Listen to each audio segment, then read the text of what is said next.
Hey everybody, another wild, crazy week, which doesn't stop here in the United States. Today I'm going to continue with the cocktail hour, Tropical Punch. I'll tell you what, the Bud Light Seltzer collection, really good. I'm going to hopefully get through all the selections, even the summer ones, before they disappear. Now this is my first Tropical Punch,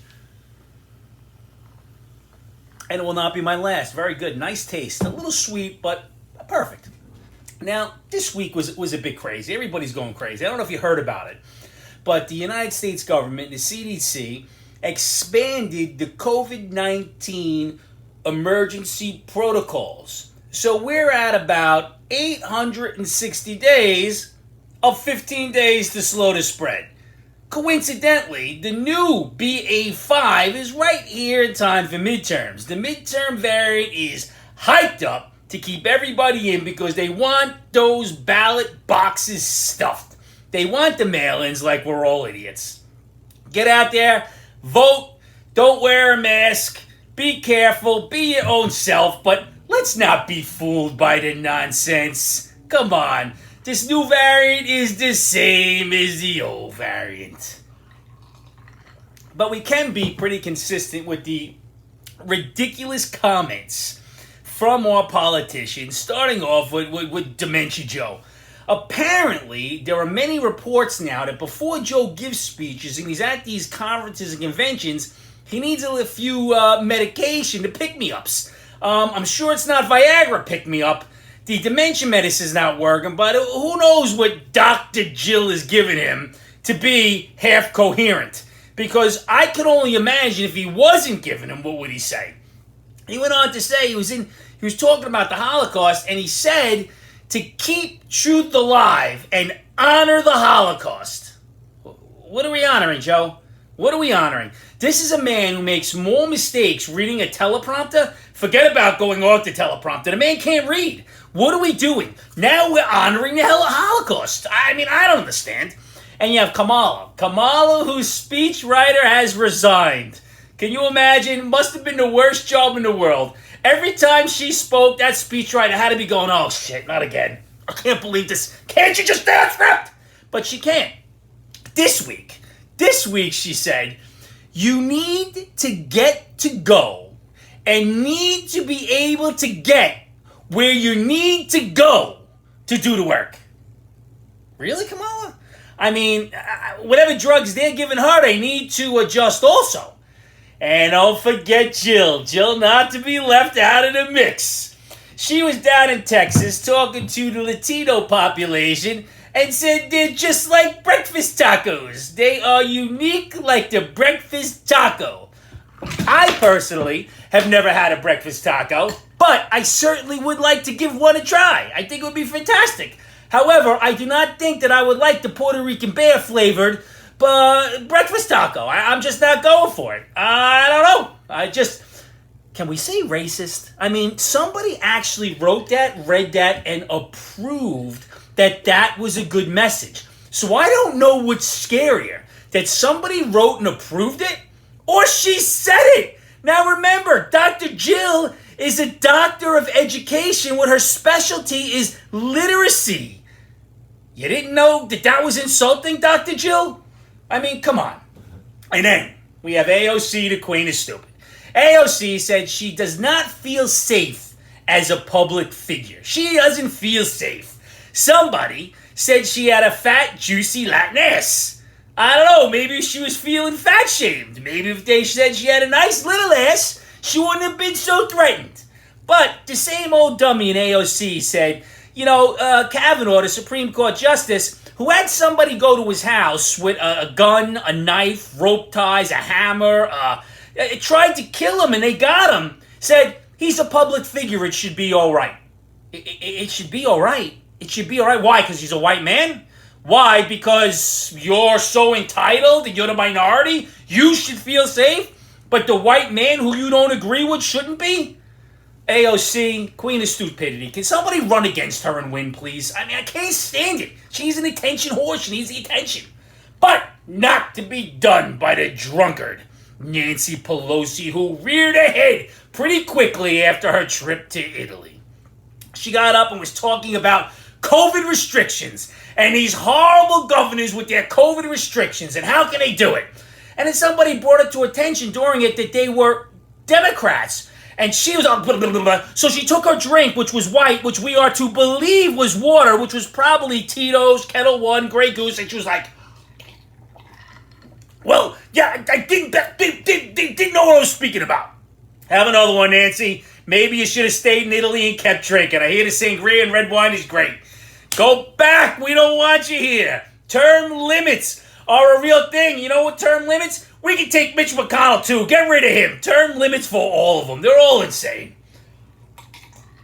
Then, we have all these people on the left. I mean, listen. Hunter Biden is not a good guy. I've been saying it for a long time. So now all these pictures, these nudes of him are all circulating from his computer. Nudes with kids, nudes going down a slide. So now the liberals are pulling out pictures of the former First Lady, Trump, who is a beautiful woman dressed half naked or showing her bottom or in a bathing suit and said, everybody on the right was all right with this. Yeah, she was a model. That was her job. She wasn't sliding down a slide in the pool naked and sitting around with children or doing coke or holding a gun next to her body while doing it. Big difference. But get offended. Now, once again, I've said it before. It's not my problem or anybody's problem that you're offended. That's on you. I mean, really, give me a break already. Talking about being offended.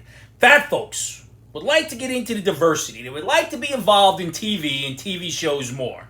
Because 600-pound life isn't enough. My big, fat, fabulous life isn't enough. 1,000-pound sisters isn't enough. The ton family isn't enough. There are more shows about fat people on the Lifetime Network, TMC, all of those networks. There are tons of shows about fat people. You can't flip through without seeing the 600-pound life and Dr. Now. I'm just saying, you can't see it, but they would like to be involved. Let me ask you, who's going to watch The Bachelor or Bachelorette Fat Folk Edition? I know one guy, this guy Teddy Karopoulos, whenever we go out, we were in our teens and older, actually older because we were going to bars, he used to go for the biggest fat folk he could find, and he would say, if I can't get my arms around them, I'm in. So there is a market for it. I just don't think The Bachelor and ABC is the place. I mean, fat folks feels like nobody sees them? What, they have no mirrors at home? Just go to a buffet, you'll see a fat folk. And then they'll be mad that you're looking at them. So, are you mad we're looking or you don't want us to see you? Just be happy with who you are and don't hurt anybody. Be careful because diversity, equality, and all this could be a dangerous two-way sword. I don't want anybody seeing me except here. So please subscribe, leave a thumbs up or a thumbs down, and pass it on.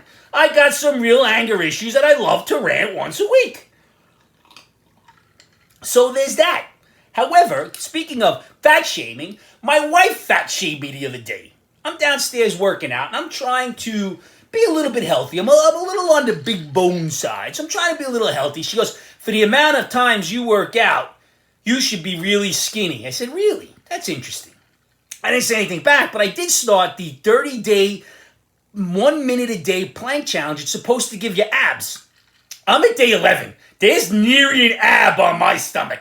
There's not an ab anywhere. Maybe they're hiding, and on day 30, I get like a 4-pack? I mean, at this point, I'd be okay with a 1-pack. I got no abs, man.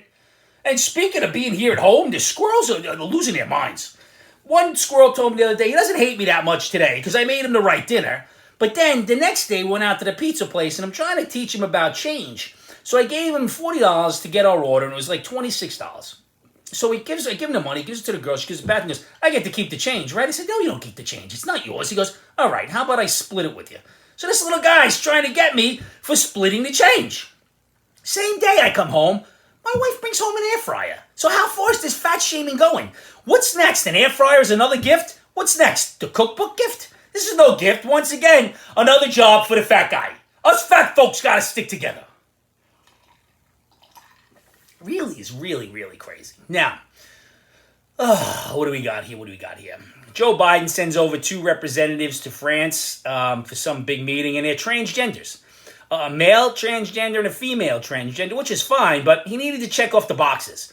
You mean to tell me in the entire population of the United States, the trans population is about 1%, yet he's got 2 on his staff. Something sound wrong to you about that? Because I guess he couldn't find any other people to do such a good job. I mean, what are we doing here? It's not diversity and equality anymore. It's actually the reverse. So something's got to lighten up here. And if you saw those 2 transgenders, they both had dresses on, and they had shoes that didn't match their outfits. So they're not even doing it right. If you're going to transgender, go all the way. Speaking about transgenders, women, when are you going to stand up? Where are my feminists in the crowd? Raise your hand and wave them like you just don't care. Apparently, to be Woman of the Year, you need to have a set of testicles. Leah Thomas is going to be Woman of the Year. Her and her balls are going to get up and win the award. I'm just saying, it's bizarre. It's bizarre because you can't have an opinion on abortion if you don't have a uterus. But you can be a Woman of the Year if you have a set of testicles. I don't know how this works. What is going on with our country? What a conundrum I have going on here in my head. I can't quite figure it out. Everything's swimming around, which isn't good for me, because I can barely think straight anyway. Oh. Talk about savage moves. Up in Yale, a bunch of liberal groups were having a protest, a hunger protest. A hunger protest. They weren't going to eat, and they were outside on some great lawn at Yale. So the young conservatives decided at the same time to have an all-you-can-eat barbecue. I'm talking savage. I haven't heard anything savage like that till Stevie Nicks wrote a song about Lindsey Buckingham and their breakup, You Can Go Your Own Way, and wrote it so he had to sing it. I mean, talk about savage. This is just great stuff, man. You got any savage material, leave me a comment. Love to hear it. Now listen. If you're one of these snowflakes that are up on your soapbox telling me and telling the country how we stole the land from the indigenous, we stole the land from Native Americans, first of all, go read about history. That's how everything was meant. There was a group of people who just kept moving, and it was called survival of the fittest. That's just history. It doesn't really happen right now, except in Ukraine, apparently. And that war's going to end when the United States just stops sending $1 billion over there a week. So when we stop funding it, the war's going to end. But I digress. So if you think that this is bizarre and that these Native Americans deserve their land back, they deserve everything this, everything that back, they deserve everything. I got an idea. Why not just start with your house? And if you don't start with your house and your belongings, do me a favor. Shut up. Shut up. Because we call you a hypocrite. You lead the way by giving them your house, your car, your land, your everything. In fact, any savings you have, buy them some open land. You get on already? And I have a friend who's Native American, lives down in Texas. His name is Jay, and he's a fine man. Fine man. So, here's to you, Jay, down in Texas. Oh, I miss a great deal, brother. Now, what do we got here? Oh, my God. The Republican Party is gearing up an investigation into the January 6th investigation. Can't make this up. So we're going to investigate an investigation with our money. I mean, we really don't have any taxation with representation. It's nonsense. Because none of us voted on this. We didn't vote giving our money to Ukraine. We're not voting on these nonsensical hearings that are costing millions and millions of dollars. Oh, my God. I have no advice this week. Nobody sent any in. So if you have any advice, send that in too. DM, send me a private. Doesn't make a difference. But 2 things I want to leave you on. Still, men can't have babies. And if they can you please tell me what hole those babies come out of? Just curious. And the last thing is an article, CNN News. An article on CNN News. And the article questioned, should women be allowed to breastfeed on the battlefield? What? First of all, no, they shouldn't be able to breastfeed on a battlefield. But if they could, I don't know. Why are there babies on the battlefield? Did anybody think this through? Are we now bringing babies on the battlefield? Gotta find my Serenity. Let me see here. I'm almost done with this drink. I don't know if you saw me, but I spilled a little before. Just a little mess here. 1 ice cube escaped. Do have a new drink for you. Equal parts Screwball whiskey and vodka stirred up over some ice. Fantastic. Now listen, it's another week of lunacy. But that's all it is. It's lunacy. Go find somebody you love. Give them a hug and tell them. I say it every week. I love you. The most powerful 3 words in the world that you can say to anybody. Find somebody you love, give them a hug, tell them tomorrow's not guaranteed, man. But you know what's guaranteed? I hope. Well, it's not even guaranteed. Hopefully I see you next week, man. Cheers.